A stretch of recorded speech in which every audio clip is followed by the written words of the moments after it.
donner un coup de main. J'ai été embauché pour ramasser les poubelles. C'est bon. Oh bah t'aurais pu me prévenir, hein. J'ai pas ma tenue. Dommage. Eh ben c'est bien dommage, parce que en ville, il y a du boulot. Tous les jours, les agents de salubrité ont des tonnes d'ordures ménagères à ramasser. Et ces ordures, elles ne sont pas produites seulement par les habitants, mais aussi par nous, les touristes. Alors ce qui est très impressionnant, c'est quand on déverse la poubelle dans la benne, on s'aperçoit qu'il y a plein de déchets qu'on aurait pu éviter. Des cartons, des plastiques. Et j'ai mis, c'est fou tout ce qu'on jette. Allez, on continue. C'est bon. Et vous voulez voir ce qu'on jette? Facile. Voilà, les déchets ménagers que nous produisons chaque jour, qu'ils soient triés ou non. Les déchets de cuisine représentent 33% du poids de nos déchets ménagers. Les métaux, 4%. Le carton, 7%. Le papier, 11%. Comme le plastique. Les déchets spéciaux, c'est-à-dire les piles, les fonds de peinture, les produits ménagers, 14%. Les textiles, 10%. Le verre, 7%. Et enfin, un peu de déchets de jardin qui représentent 3% du poids de nos déchets ménagers. Ah, et j'oubliais. Savez-vous que les emballages, qu'ils soient en papier, en carton, en plastique ou en métal, représentent 25% du poids de nos ordures ménagères?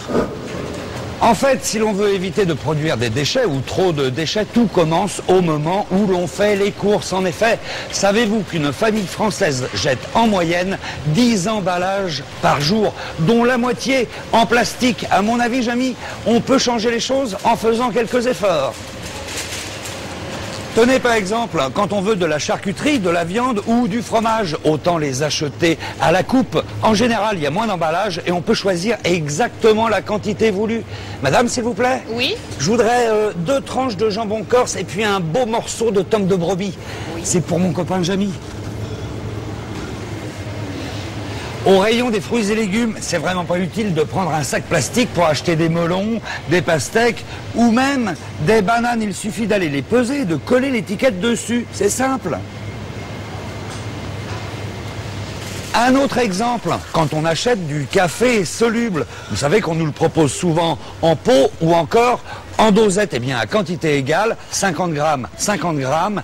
Ici, il y a 10 fois plus de déchets d'emballage. Donc moi, j'hésite pas une seconde, je le prends en pot. Ah, j'avais oublié les produits d'entretien, les lingettes. C'est vrai, c'est très pratique, mais il faut savoir que ça génère beaucoup plus de déchets que lorsque l'on utilise des produits traditionnels. Et à propos de produits traditionnels, inutile de racheter à chaque fois une bouteille d'eau de Javel. Lorsqu'elle est vide, il suffit de la remplir avec des recharges. Et ça aussi, ça pollue moins. D'accord, Fred.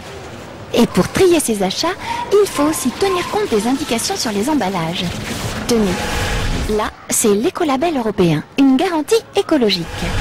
Celui-ci indique que l'emballage est en matériaux recyclables. Ah, et ces 2 flèches, c'est le logo d'éco-emballage. Cela signifie que l'industriel participe au recyclage en payant une taxe. Une taxe reversée ensuite aux collectivités en fonction de leurs efforts. Plus elles trient, plus elles touchent d'argent. Bon, mais on peut aller encore plus loin, surtout en Corse. L'avantage qu'on a en habitant sur une île, c'est de pouvoir identifier assez facilement les flux qui vont rentrer, qui vont sortir, puisque ici, tout rentre ou par bateau ou par avion. Et on a une personne ici qui est spécialisée dans le contact avec les entreprises, distributeurs et producteurs pour arriver à avoir une politique assez ambitieuse en contrôlant, en évitant un maximum d'emballage. Mais ce n'est pas pour ça que nous, consommateurs, ne devons pas trier nos achats. Tiens, d'ailleurs, je me demande comment Fred s'en sort. Et voilà, Jamy, j'ai terminé mes courses. Alors ici, j'ai un panier où j'ai fait très attention de ne pas produire trop de déchets. Et ici, un panier où honnêtement, je n'ai pas été très vigilant. Et mine de rien, ça compte, car si on fait attention aux emballages, on estime que chaque Français générerait 7 kilos de déchets en moins par an. C'est énorme. Alors maintenant, vous allez me dire, lequel coûte le plus cher? Eh bien, on va voir tout de suite, car dans ces 2 paniers, il y a des produits équivalents et surtout dans les mêmes quantités.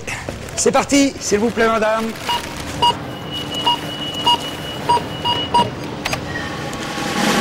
Et le gagnant est, suspense, merci. Eh bien, le gagnant, c'est le sac qui produit le moins de déchets. Regardez, 23,80 € contre 30,12 €. Ça fait quand même plus de 6 € d'écart. C'est pas mal. Et puis une dernière chose, vous savez qu'en Corse, depuis 2003, on ne distribue plus de sacs plastiques dans les supermarchés. Non, aujourd'hui, on prend des cabas. Et ça aussi, c'est nettement mieux pour la nature. Au revoir, madame.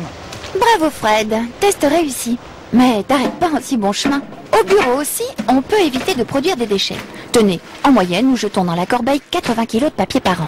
Une page imprimée sur 6 n'est pas utilisée. Le mieux d'ailleurs, c'est de faire des impressions recto verso. Chez soi, on peut encore coller un autocollant Stop Pub sur sa boîte aux lettres. Il suffit de le demander à sa mairie. Ce simple geste permet à chaque foyer d'éviter de jeter 40 kg de papier par an à la poubelle.